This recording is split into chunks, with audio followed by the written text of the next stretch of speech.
Good afternoon and welcome to this lunch hour webinar. I'm Nicolene Barkhuizen, also known as Skitter, and the director of the UFS Business School. And we were thinking we are still at the beginning of the year, but every second person that you are talking to says they are tired, they're exhausted, they are depleted. And we thought, no. We need some TLC. And what better way to on Valentine's Day to do a webinar on leading with heart, self-love, well-being, and burnout prevention for business leaders. So whether you are a leader or aspiring towards becoming a leader or even leading yourself, today we want to give you some tools and techniques for building resilience, crafting meaningful jobs, and also some playful work designs to increase your well-being. Now, this afternoon, I have the honor to introduce three very special people to you. These are individuals who have been working for many years, and also they were really handpicked based not only on their scholarly excellence, but also their practical experience and also the wisdom that they are bringing to the table. And I'm very, very proud this afternoon to announce that they are officially affiliated with the Business School of the University of the Free State. I haven't officially welcomed you, but on this platform, very welcome to you this afternoon to our speakers.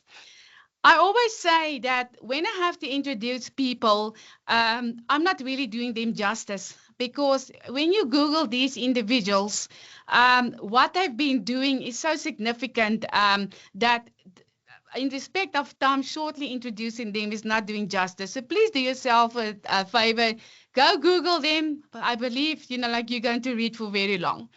I'm very briefly going to introduce the three speakers. So our first speaker this afternoon is Professor Susan Cotter. She was known as Professor Susan Steinman. She got married last year. Congratulations, Professor Cotter now. I believe very special Valentine's Day for you today. So I've known Susan for many years, and what you're seeing here today is a leading expert globally on workplace bullying and also social entrepreneurship. Now, Susan played a very important role in terms of getting workplace bullying acknowledged in a code of good practice of the Labour Relations Act of South Africa. In addition to that, she's a very active researcher, publisher, and also a public figure for the World Health Organization, where she's done substantial research in the fields of workplace bullying, workplace dignity, and also social entrepreneurship. She's published extensively, and she also decided that one PhD is not enough for her. She needs to do 2 PhDs. With that being said, a warm welcome to you this afternoon, Professor Cotter. Now, we're looking forward to also listening to you. Then secondly, I've got also two very, very special guests, and also on Valentine's Day after the close that they're husband and wife in the same occupation. So with us this afternoon, we've got Professor Eva De Maruti. She's currently at Eindhoven University of Technology.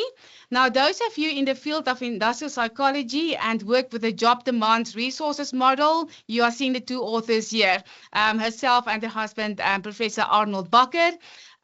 Professor De Maruti has done extensive research. So Eva, when I checked the last time, I think you had more than 135,000 citations, which is absolutely exceptional. She's been driving diversity at Eindhoven University, and she's also currently the chair and person of the European Work European Work and Organizational Psychology framework. So thank you very much for joining us this afternoon, despite the very hectic schedule. We appreciate that. Then I've got Professor Arnold Bakker, and those of you who've been working on work engagement and also burnout and so on. This is also the author that you're looking at, the founding author that you're looking at this afternoon.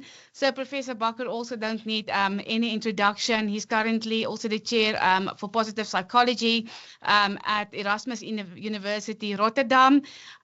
He's actually a leading scholar, ranked #1 in Netherlands in terms of publications on work and organizational psychology, number 17th in the world by Thomson Reuters. This is really significant acknowledgement for him.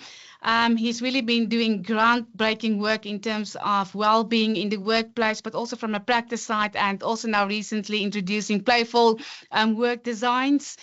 So we're very excited looking at that. Yes, so with that being said, thank you so much for availing yourself this afternoon. We're really very fortunate to have you in the audience, and we're really looking forward to very fruitful discussions. So how are we going to approach this webinar this afternoon? We're going to start with Professor Cotter, and she's going to speak more about resilience. Then thereafter, Professor Demaruti will be following, and then we will conclude with Professor Bakker. In respect of time, we will have a bit of time at the end of the webinar for some questions to our speakers. However, you're also welcome to engage in the chat room if you have some any questions for them. And then if afterwards you want some more information, you're more than welcome to contact the business school, and we will engage a bit further. But be rest assured, you will see the three of them here on our campus. So today is just an introduction. So I'm going to hand over to Professor Cotter for this afternoon, and enjoy the webinar. Thank you. Good afternoon, everybody. Happy to be here, Nicoline, Prof, Bakker, and I can't see the other name at the moment, but anyway. So, you know, if we look at resilience, we've got to look at the causes around resilience. And there are staggering figures telling us that Deloitte had a study, and they said about 77% of leaders suffer some burnout. And Forbes had 60% suffering from excessive stress. So we look at this and we say, what's going on in the workplace? Aren't these people resilient? And resilience is such a buzzword in the workplace. But in the end, we've got to look at what affects resilience in the workplace. And also, while I am one of the people that know workplace bullying, one of the pioneers that actually wrote about workplace bullying in South Africa and worldwide, I know, for example, that workplace bullying is one of the factors that affect stress, and that self-care is so important in this whole thing. So for me, it is what is the difference between stress, because there is a big relationship between stress, between workplace bullying, between burnout. All of this is really clustered together. So the difference between stress is one of the things that happen. It's the main difference is that stress is a response to a perceived threat. In contrast, burnout is a state of physical, emotional, and mental exhaustion caused by prolonged and excessive stress. Now, we all know that stress can be beneficial. We sometimes thrive on a little bit of stress. But when we have a burnout, leaders have to take too much sick leave. And there is a connection between stress in the workplace and workplace bullying that affects the relationships. Stress can affect the relationships in the workplace. Amalgamations, acquisitions, and change lead to a lot of stress, leading to high blood pressure, ulcers, anxiety, depression, to name a few. And what is self-care? When we talk about self-care, are we talking about resilience? It is probably synonym, but self-care is the practice of taking an active role in protecting one's own well-being and happiness, according to Oxford Languages, in particular during periods of stress. Now, leadership and resilience is a skill. And it is not just inborn that somebody's got a lot of resilience. It is a skill that you have to practice and to go well in the workplace. So We have to make that switch. And also, in making that switch to resilience, to leadership and self-care, we need to be authentic and recognize our own vulnerability. And before we can even take care of our staff. So probably, Nicolene, this is where the concept of self-love coming in. But if you don't recognize your own dignity or your own worth as a person, you cannot recognize that of other people. And the benefits of self-care are immensely, and that is why we're looking at it, because it helps you in relationships, in empathy.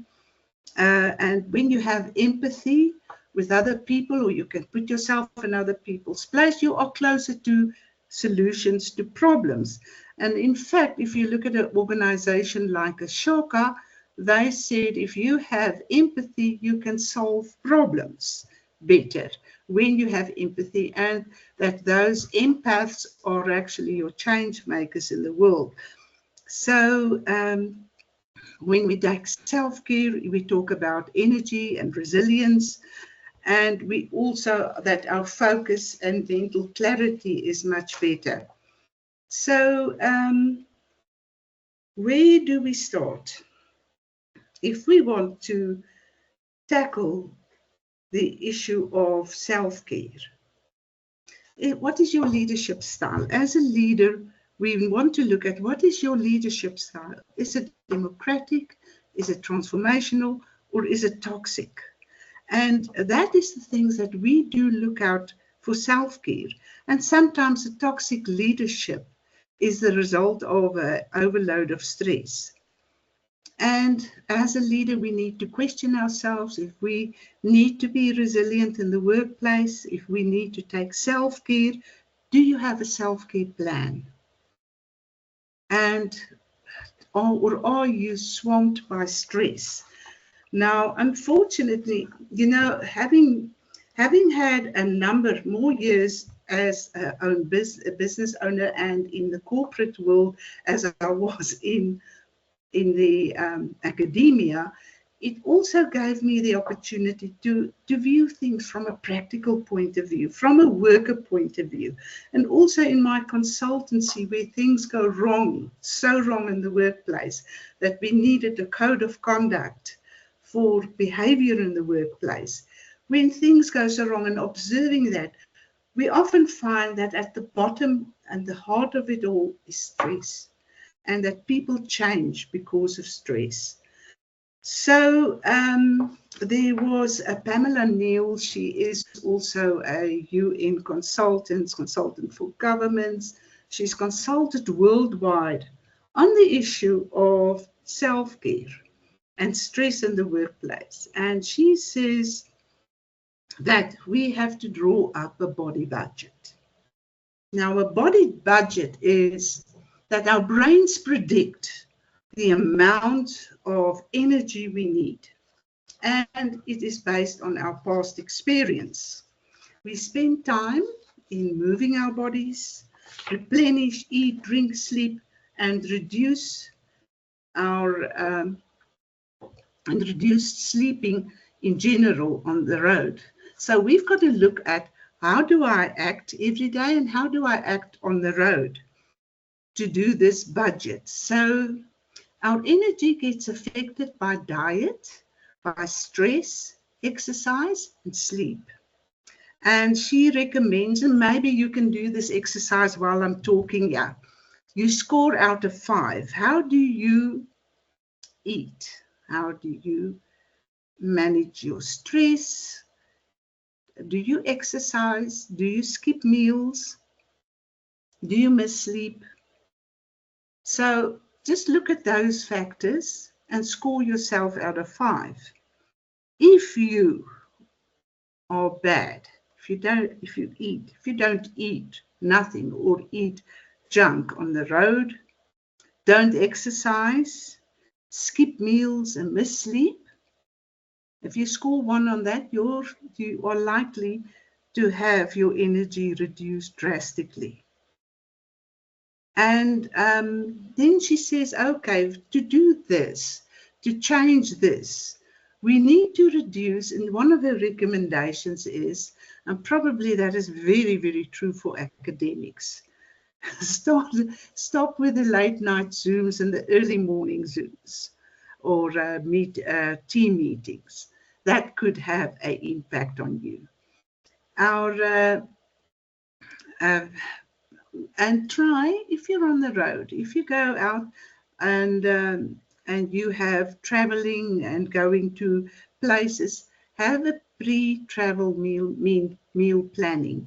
These are practical advice to strengthen ourselves. Do plan micro workouts, even if you use these. They all come up on Facebook nowadays, these chair exercises. I think you can just raise your hand if you also receive plenty of them on the internet or on Facebook. And also, but these are micro workouts. That is good for you. And also reduce alcohol consumption. There are practical things in our lives that we can do to enhance our resilience and our self-care.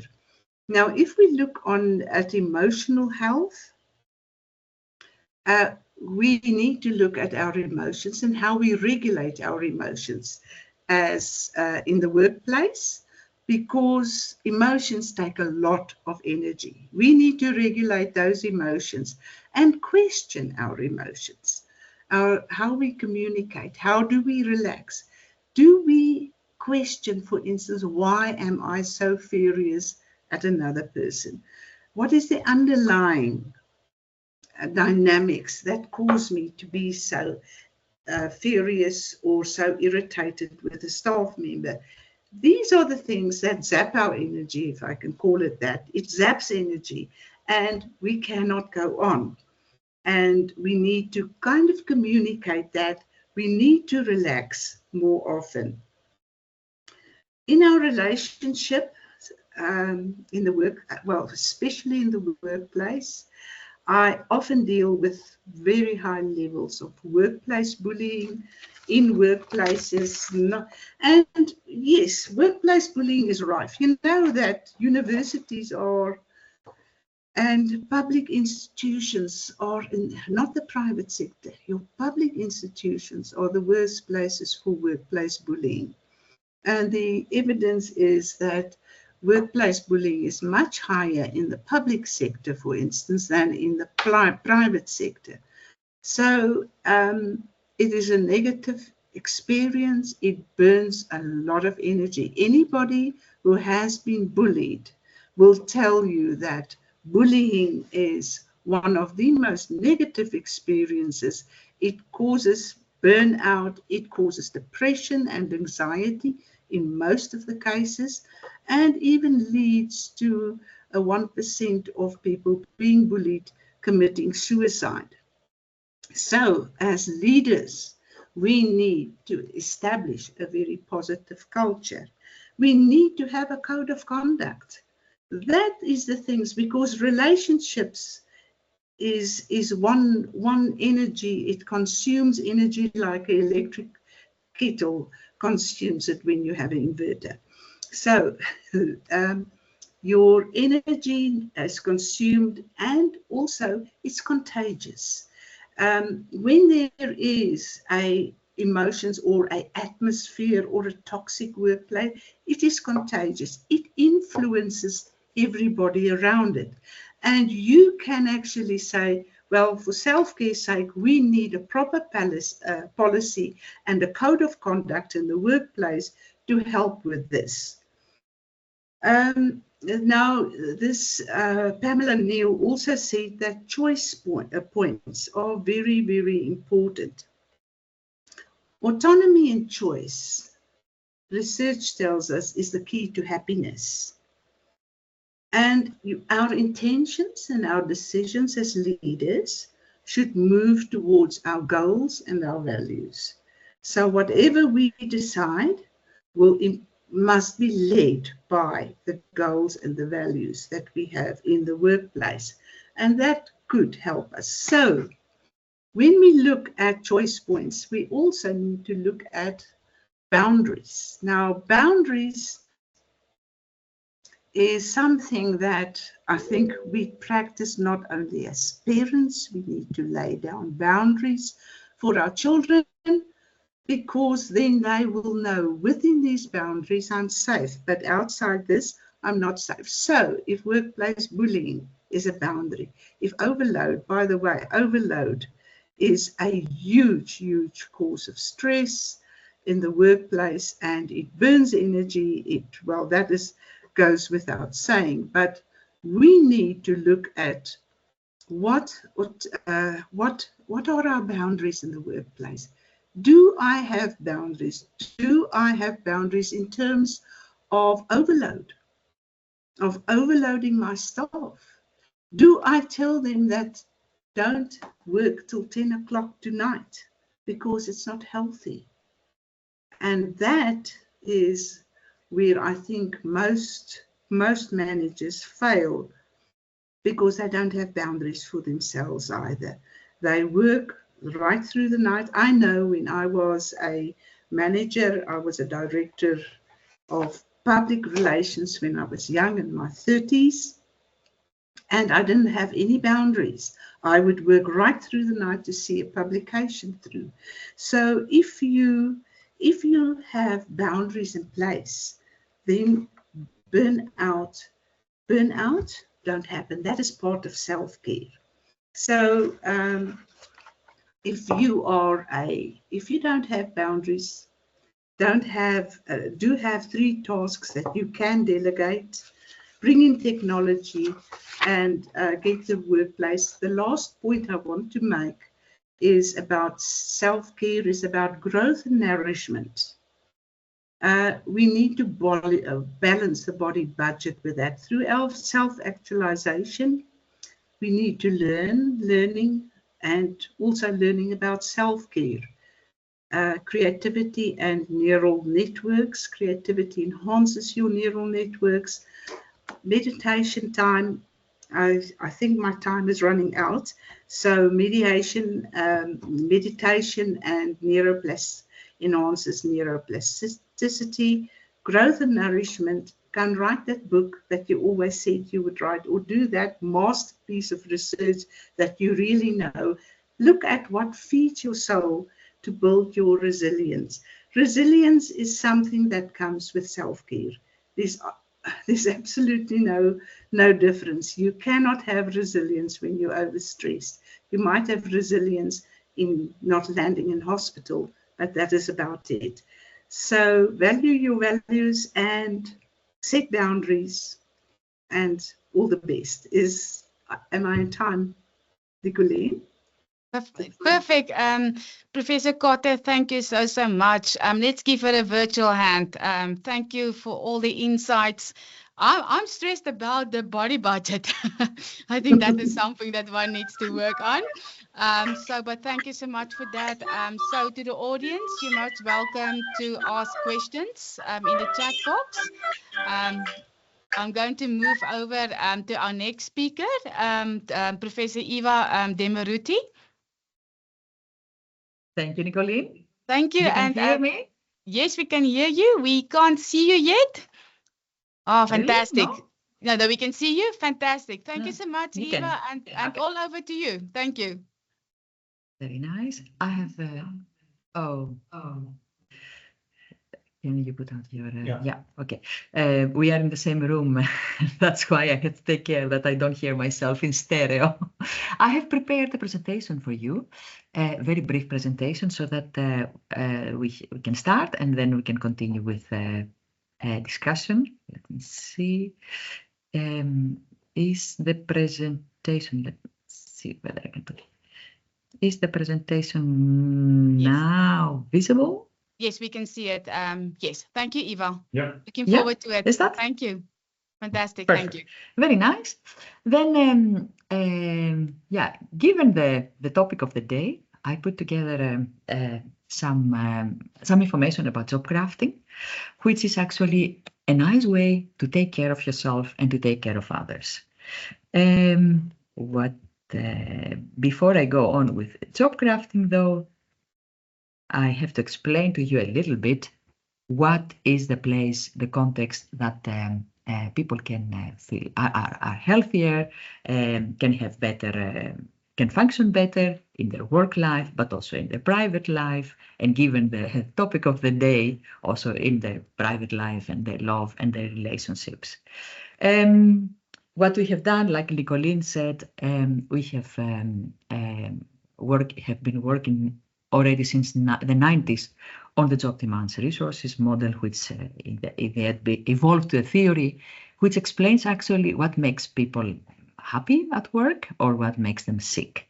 And this is the outcome of two processes. The first one is starts from the demands that people are confronted with, things that they have to fulfill and to complete, that consume our energy and can drain our energy, and that are over time, in the long term, not so favorable for our health. And on the other hand, we have resources, aspects that help us to deal with these demands, to help us develop ourselves and to remain healthy. And that motivates us actually to do our job and to have positive outcomes. So the best case scenario for someone to be healthy is when affordable high demands are combined with high resources. Oh, sorry. And so that is the top right quadrant, the work engagement quadrant. That is where we find actually engaged employees, engaged managers to function in their work domain. So affordable high, not too high, and sufficiently high resources. So that is actually the goal that the crafting behavior has to achieve. But before I go that, I show you here what we found out during COVID.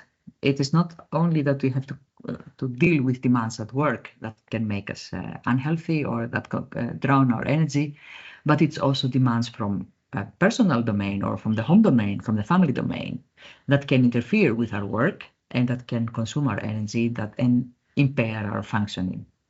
At the same time, there are also resources not only in the job domain, like a supporting colleague, but also a supporting partner that can help us to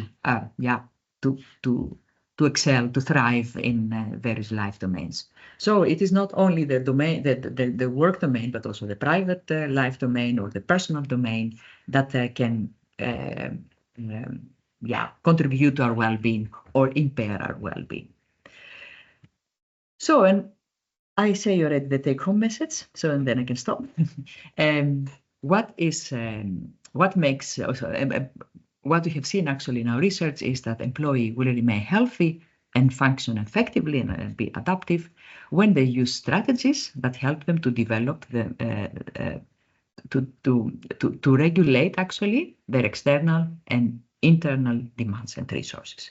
If you manage to recognize the level of demands and resources in the various life domains and to regulate them so that they are in balance, then you should be a happy and successful person. And how do you do that is actually the topic of my brief presentation, job crafting. You can sit and wait that someone does it for you, or you can just do it yourself. And with job crafting, we mean that people adjust their level of demands and resources in their job domain, in their work domain, but also in their private domain, so that they remain, that they keep their motivation and well-being, and that they find their job meaningful. And what can they do is they can expand the scope of their job, so search for more resources, search for more challenges or demands, or they can reduce the scope of their job, so reduce their demands or optimize them, work smarter instead of harder. So expansion or contraction-oriented crafting. And it is something that happens daily. Everybody does it. Whatever job we have looked at, investigated at, and country, we find that people do that. So there are days that you do all of them or some of them. That's very interesting, actually, which means that it is a behavior that we can stimulate to people. It is not something like that. It is a trait, a characteristic that doesn't change. And what is the context that stimulates crafting is, during our research, we have found several factors that contribute to that. So demanding jobs, when there is a lot going on at our job, people are more inclined to do crafting.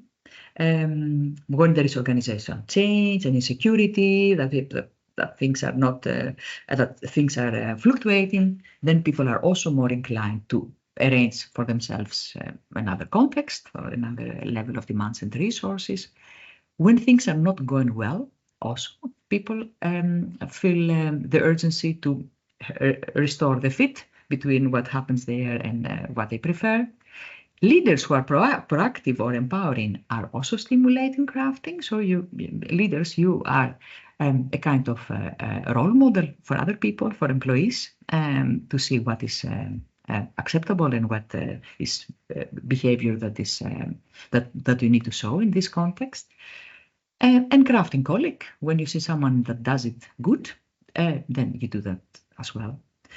I will not present you several studies on that, but what I will show you is indeed when you have a busy day, high work pressure on that day, and when you have also autonomy, so there is a lot of pressure, but also the freedom to decide yourself, then people are more inclined to expand the scope of their job. So they aim actually for a nicer job when it's up to them and when there is a lot of pressure for them to perform, which is good news actually. People don't go to work to just go to work. They go to work to do nice things. Here is one study where we see that a proactive leader, a leader with a proactive personality will also show on a specific day some empowering leadership behavior, and that will influence the crafting of their employees on that day. So you as a leader are a role model, as someone that really influences your employee on a day-to-day basis. So if you are proactive and if you take care of your health, your work environment and your working conditions in an acceptable way, then the employees will do the same. So you can act as a kind of multiplicator actually for good behaviors. Again, that's good news. And job crafting is a good thing. So we normally find that when people expand the scope of their job, it is related to positive outcomes, better performance and higher work engagement. When they reduce the demands, the scope of their job, that is either unrelated or negatively related to outcomes. So it is very surprising to see that when people reduce their demands, over time, they experience more exhaustion. We see that when people craft their job, they also, their job characteristics change, at least the perceived ones. And job crafting is very strongly related to change and adaptive behavior and innovation, which is good news because, yeah, we need to have people to work with technology and all these kind of changes that are constantly happening to organizations. When you implement job crafting in a good way, then people will be more adaptive to that changes. I just put here one study that we conducted during COVID among entrepreneurs. They are not the same as leaders, but it is very interesting to see that it's people who do actually self-leadership on themselves. During COVID, people had also a lot of financial stress. And what we see is that this financial stress did not result in worse work-life balance when people used leisure crafting. So that is the dotted line, the flat one. So the financial stress did not impair work-life balance, which was, of course, possible during that context. When people did their best to do some fulfilling activities during their leisure time, which is exactly what entrepreneurs and managers don't do. So it helped them actually to keep a balance by doing that. And the same applies also when they, just a moment, when they used all the different kinds of job crafting. So entrepreneurs that had income loss or financial stress during COVID, they profited if they used, if they implied job crafting behaviors, and not only for their job, but also for themselves when they took care of themselves. Yeah, so taken together, so my message is actually to consider you and individuals, your employees, yourself, as active creators of your own job. and that you can, meaning that you can influence your own demands and resources on the different life domains, and job or crafting in general is actually a means or a strategy that you can use to improve the well-being and the functioning of yourself, and to complement the top-down approaches and interventions to improve this. So instead of one size fits all, job crafting is a way to find what fits you. And with that, I would like to stop sharing if I managed. And I'm glad to answer any questions that you have. Wow. Nicolene said that you can answer the questions at the end, but I have another meeting. I cannot stay much longer. Yes. So feel free to ask me whatever you like, because I didn't take all the time. I'd like to discuss with you whether, thank you so agree much with my message. Fantastic. Thank you so much, Prof. Demeruti. It was wonderful, and I really like the different types of, like job crafting that you could actually apply, like, and also the thing, like of that can help you to work smarter, not harder. So thank you very much for that. I'm going to open up for the audience. We got time for about 2 questions. So anyone who would like to ask a question for Professor Demeruti, and yes, please give her a virtual hand. It was a wonderful presentation. Anyone who would like to ask a question?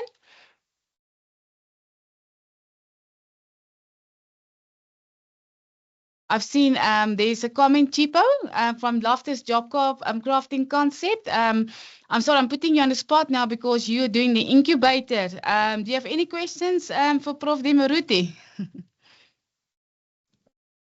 Thanks, Nicolene. You're putting me on the spot for sure. I was just interested because in my PhD, I'm researching on self-care of leaders.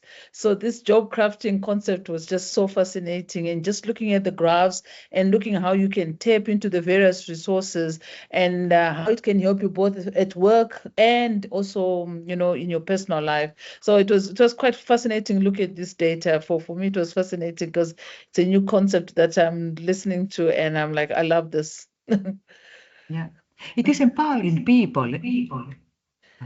So, you empower people to take charge of their own situation, actually, and that is good news, because for several people it's actually like an eye opening when I train them to how to effectively job craft, how to come to this quadrant of work engagement. And we teach them to do that in small steps. And when they start doing that, they realize, oh yeah, I'm more in charge in my situation at work or my working condition than I thought, which is very nice to realize. Wonderful. Yeah, but you have to do that in a good way, of course. You need to know where to end up, not to the burnout quadrant, high demands and low resources, but to the right one. I see there's another. Christopher, can I also put you on the spot? I've seen you've put a comment there. You're using job demands resources for HR. Do you have maybe something that you would like to ask for Prof. Demeruti? I'm just fascinated by the JDR model, and particularly its availability to use in different settings. And this was something we came across recently. I'm in the United States, in Oklahoma, the state of Oklahoma, and we've been using this to help create, as I said, sort of the ideal candidate for jobs and for our new students in the cybersecurity field. And so it's even in that to think about job crafting and how to prevent the burnout as students enter into the workforce in a very technical area. Again, just fascinating. Yeah, you're right. We even tried also at study crafting, so to help students to balance their study demands and study resources with the social demands and social resources that the students have. But particularly to learn this idea of balancing demands and resources and to regulate them. It is also for students very important, and we see that it makes them more effective in studying. Thank you very much for that. And Christopher, thank you for joining us all the way from the US. I believe it's good morning. Yeah. Still there where you are. Eva, there's a very last question. So we've got, unfortunately, we're a bit time constrained.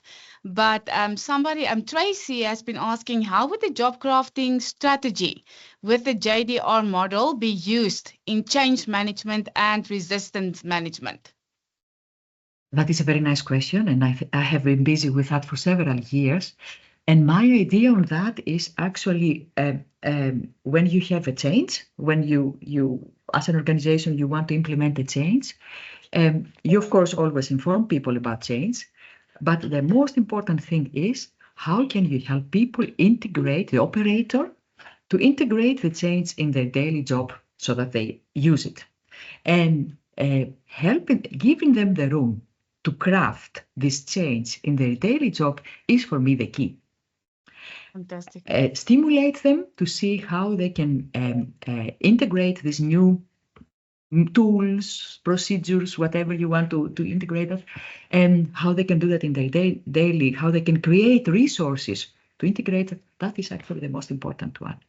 Letting them end up in a high demands, low resources quadrant after the change will not help your employees to follow the change or to implement that, but letting them craft it in the way that it is the most favorable quadrant is actually the key. Eva, thank you so much. I just want to tell the audience is that we will have follow-up discussions with all the presenters today. I think your presentation left us with more questions, which is good for stimulating debates. But from our side, thank you so much. We know you've got a very busy schedule for really, like letting us think about job crafting. I really like the proactive thinking about that. So with that being said, let's give Prof. Demaruti a virtual hand again. And Eva, we will be in touch with you. Thank you so much for a wonderful presentation. Thank you. Thank you, Nicolene, and thank you all for your questions and your replies to the chat. I will also reply to you. Thank you, and so much. And enjoy the rest of the webinar. Thank you so much, Eva. The day, of course. Yeah, it's weekend, Valentine's Day. Thank you. Okay. Now I'm going to hand over to Professor Arnold Bakker. I've already introduced him, and Professor Bakker also have a presentation prepared for us.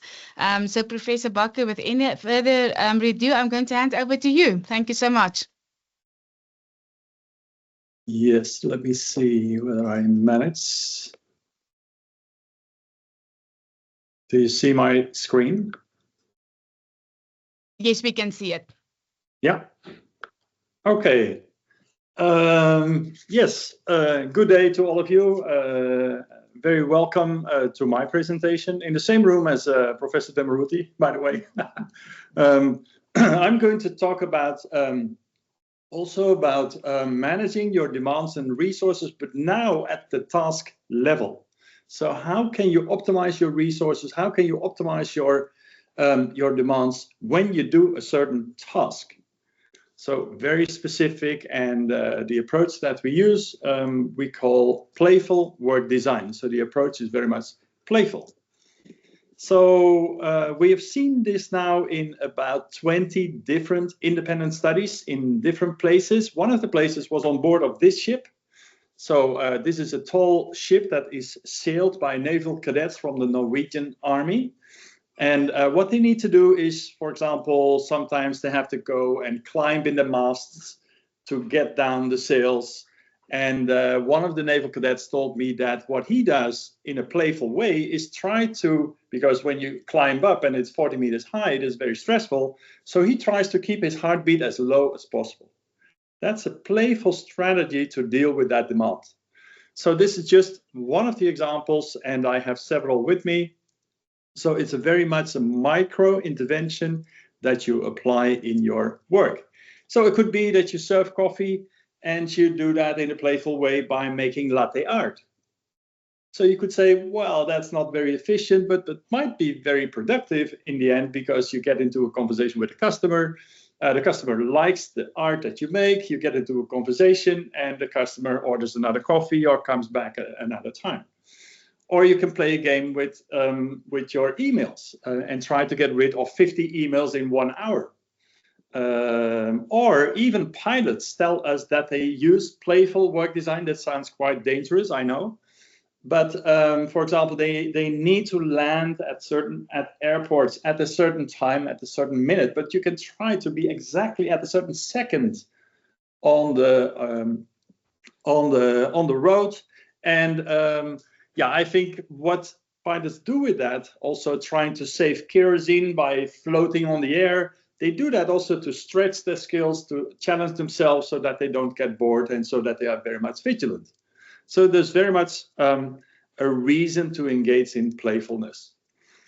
So then we have here actually the same graph as what Eva was showing. We have demands and resources, but now at the task level, we try to move people who are in the lower right quadrant and feel bored because they don't have challenges, they have many resources.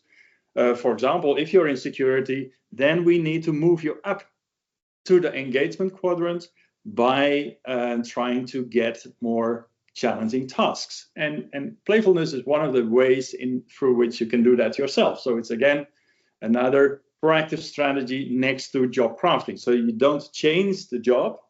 It's also not such a big change that you make, but you approach the task that you have in a different way.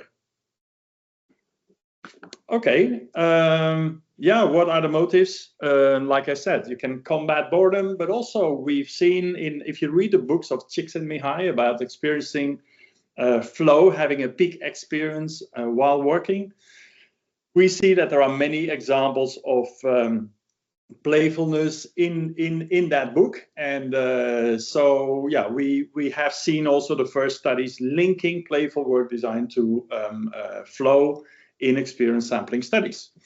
Another motive, according to Petzelsik and others, to engage in playful work design is to reduce stress by making a joke, for example, when the tension is high in a meeting. And also they argue in this overview, this review paper in Journal of Management, they argue that if you use playfulness in your work and you frame it so positively, it becomes already a more interesting and a nicer experience.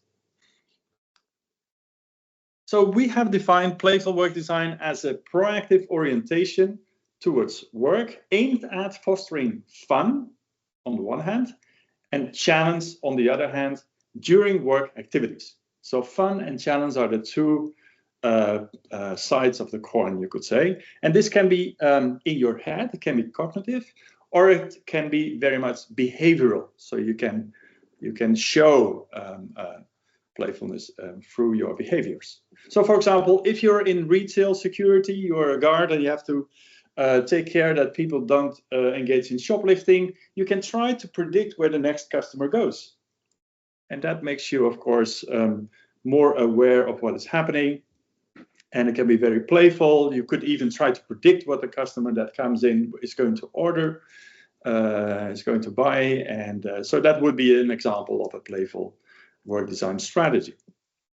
We've seen in our research, a lot of this research I've done with Yuri Sharp, that people who are more proactive by nature in terms of their personality, people who have more humor and are curious, also individuals who are competitive by nature or have fantasy, they are more likely to engage in these playful work design behaviors. So using a curious word in a boring meeting could help to make the meeting more lively, more meaningful, more social. One train conductor told us that he tries to finish the announcement of where the train is going, to finish it exactly at the moment that the train stops. So there are many ways to sharpen yourself, to put yourself to a challenge so that you work even nicer and better. So what we do in research on this phenomenon is we do daily diary research, like Eva Demruti was referring to. So from day to day, we collect information about playful work design, for example, the white line here. We have information about engagement, and you can see that the engagement levels follow the levels of playful work design. So on the days that people engage in playful work design, their engagement also goes up. And their creativity also goes up or down. So we see that the fluctuations in the playful work design behaviors go hand in hand with fluctuations in how people feel at work and how creative they are. So this is also what we find in the various studies that we do. So this is a daily diary study where people have filled out a questionnaire at the end of the day at each of 5 days. And on the days that people design their work to be more fun or more competitive, they are higher on engagement and they produce more creative ideas, also as measured by objective tests. We also know, and that's what this slide shows, that personality plays an important role here. If you do not have any talent for being playful, then this whole process doesn't work as well. So we see that playfulness and the personality factor of openness to new experiences strengthens these effects. So here we see this in another way. So playful work design, on the days that people engage in playful work design their work to be more fun or more competitive. They feel more engaged, but this is particularly true for individuals who are high on openness and who are high on playfulness. Yeah, this is quite a full slide, but I think this is one of the most interesting studies that we have published. This tells the story that on a certain day, it doesn't matter how high level your job is, you could have monotonous work or repetitive work, or you could feel underloaded. These are called agency hindrance demands from day to day. On the other hand, we can have more social hindrances or communion hindrances, like having an interpersonal conflict with a colleague or a client, or having to deal with the emotions of patients, if you are a doctor, for example.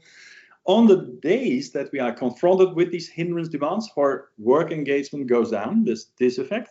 And indirectly, we see that our in-role performance, the task performance that is expected from us, goes down. And also the willingness to help others, which we call extra role performance, also goes down. So our prediction was that people could use playful work design to buffer these effects. So, and particularly that they could use designing competition to deal with underload and monotony and repetitiveness, and use designing fun to deal with these more social hindrances. Yeah, we see that we found the effects as predicted. So on the days that people have an interpersonal conflict, for example, or have to deal with emotions of their clients, their work engagement goes down, negative effect. But we see that when they use playful work design in the form of designing fun, we see that this negative effect disappears. So it is buffered by the strategy, proactive strategy of being playful. And yeah, to illustrate this, I found an example of a Brazilian surgeon who treats cancer patients, young patients, 5-6-year-old, and the kids are very stressed because before they are going into surgery. Their parents are also super stressed. And what he does, he puts them on the clothes of Superman or a superhero and brings them to the surgery room, like flying through the air.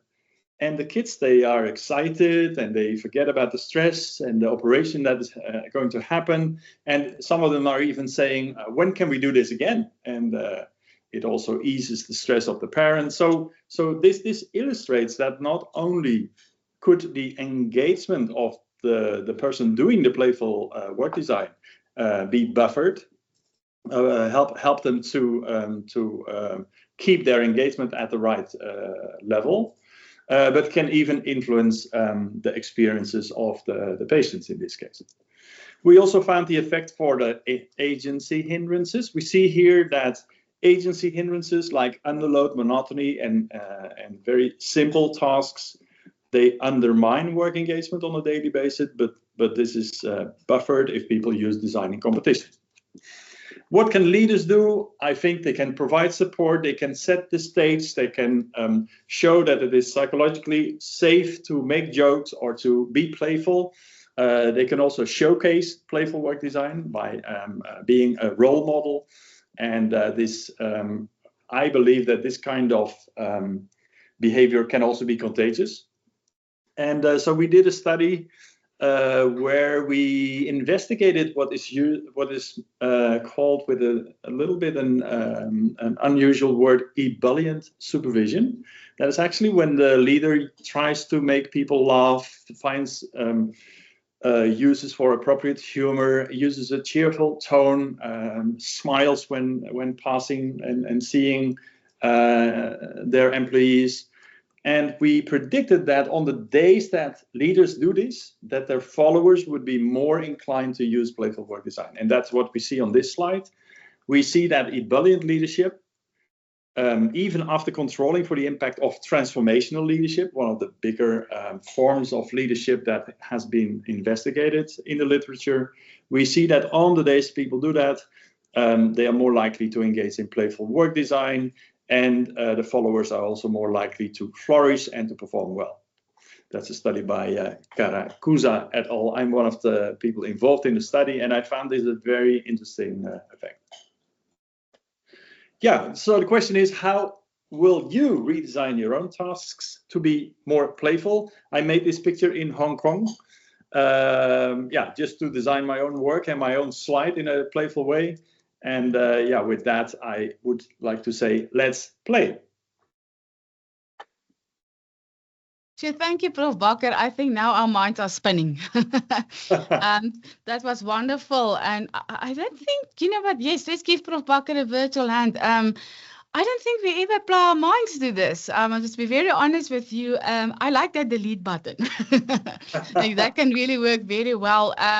So thank you so much for that. That was absolutely thought-provoking. So I'm going to ask, we've got a little bit of time left, so I'm going to ask the audience if they've got any questions for you, Prof. Bakker, and then I also, after that, would like also to go back to Professor Kotte's presentation and then also open up the floor for questions for her as well. So do you have any questions for Prof. Bakker?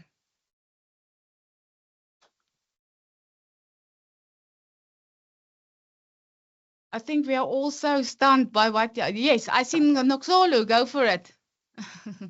Thank you very much. Greetings, Prof. Bakker. Thank you for your presentation. I'd like to find out, have you come across resistance from an institution or employees of an institution whereby you're trying to implement the playful work design? Were there any resistance? I ask because, for instance, in the institution I work in, we have a range of age groups, and there's not much of a balance. So tends to be some resistance when you're trying to introduce something new or certain technology advances or whatnot. So now trying to introduce playful work design might rub other people the wrong way or might just become too much of a change. Now, have you come across such, or how would you handle it then, if ever? Thank you. Yeah, thanks for the question. I'm not sure whether I got all of it, but I sense that it's important to consider the context. Yes, it's important to consider the context and to use the appropriate humor or use the appropriate way of using playfulness. But remember, the way we define it, it can even happen in your head. So if you are working as a cashier in a supermarket and you scan products, you could think about what the customer is going to do with all those products. That would be a playful way of dealing with that task. Or I can be playful as a professor by trying to stop exactly on time when I give a presentation in a webinar, which I hopefully did. I can try, and I often do that, try to write exactly 150 words in every paragraph of my new article. And I try that sometimes, and it's very difficult and challenging, but it helps me to be very focused. So I think you can do playful work design everywhere. I even heard a story of funeral directors using playful work design, of course, in a very respectful way. And but even in unexpected places, you can find playful work design. I have asked ChatGPT this morning, how can we bring in Valentine's Day in playful work design? And even there are ways to do that. So, for example, You can try to be to think about all the tasks, or if you are a leader, you can ask your employees to think of all the tasks that they really love.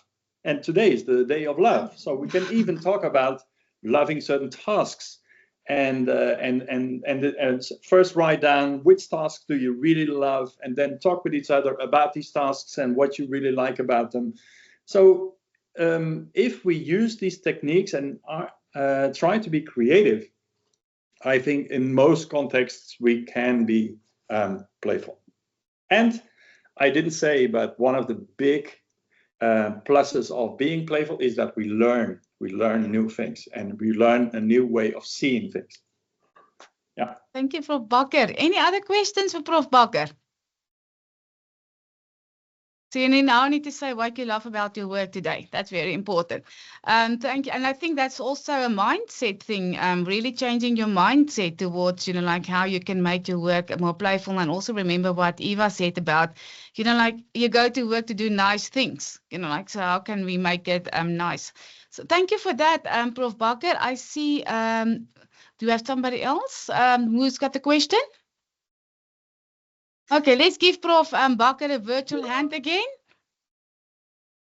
And then I forgot a comment there. Can we just quickly look in the chat box? I see there's, although I think it's from Kelly Suglu. So although I like and fully accept this playful work 100%, is it possible that in the long run, engaging in the same playful work design could become boring and fail to sustain engagement? That is a valid question. Yeah, it's absolutely true. I think you would need to alternate the types of things that you play with. Well, if you meet new individuals, you can try to ask certain questions to get to know a little bit about their personal life, for example. So that can be your playful strategy. Also, we've seen in research that if you're playful all the time, so if you're chronically playful, that is not so good as being every now and then playful. So this fluctuation is super important. So, and if you play the whole time in the same way, of course, one of the ideas of job crafting and playful work design is that in order to stay engaged, we constantly need to be somewhat proactive and change things. And that is the story of job demands resources theory now, that we have built in these feedback loops. So that also implies that you cannot use always the same job crafting or playful work design strategy. Yeah, thank you for that, Prof. Thank you so much for that. I'm going to go back to the presentation of Prof. Susan Cotter. Is there anyone who would like to ask something for Prof. Cotter? Now you're very quiet. Maybe, Prof. Cotter, can I put you on the spot? Sorry for that, because with your strong background in workplace dignity and in also workplace bullying, like you said, is escalating. Do you think there's a way how we can use job crafting and also playful work design to overcome these obstacles in the workplace? Yes, I do think that it will reduce stress. Anything that can have the stress down in the workplace can in fact have an impact on workplace bullying. And I think specifically job crafting, making the job meaningful is absolutely essential, because once people feel that they are doing meaningful work, whether it is by using playfulness with their work in the workplace, it reduces stress. So anything that can bring the stress levels down will have an impact on workplace bullying, provided, of course, that it is not a singular effort, but that it is a joint effort by everybody. Fantastic. Thank you so much for that, Prof. Cotter. Any other questions for Prof. Cotter? Okay, so thank you very much for attending this webinar, and let's give our presenters in absentia Prof. Demaruti really a hand. I think it was absolutely fantastic, thought-provoking, and really with all the tools and techniques that they gave us this afternoon, we can really start looking at how we can redesign our workplaces, where we can flourish, where we can find meaning, where we can be resilient. I'm very, very excited about what's going on, the work that you are doing, the research that you are doing, and that you're also willing to share this with us. So I know Prof. Kotter, she's, I don't want to say just around the corner in Johannesburg, but we will definitely be welcoming Professor Bakker and also Professor Demaruti in South Africa. We're looking forward to that. So with that being said, also thank you very much for the audience this afternoon. So without you, we wouldn't have been able to have this webinar. So watch the space. There's really a lot more coming. And yes, so my message to you is love yourself today. And have a wonderful weekend and have a wonderful Valentine's Day. So yes, enjoy the rest of the day. And thank you so much again for your time. Thank you. And take care of yourself. Bye-bye. Thank you. Bye-bye.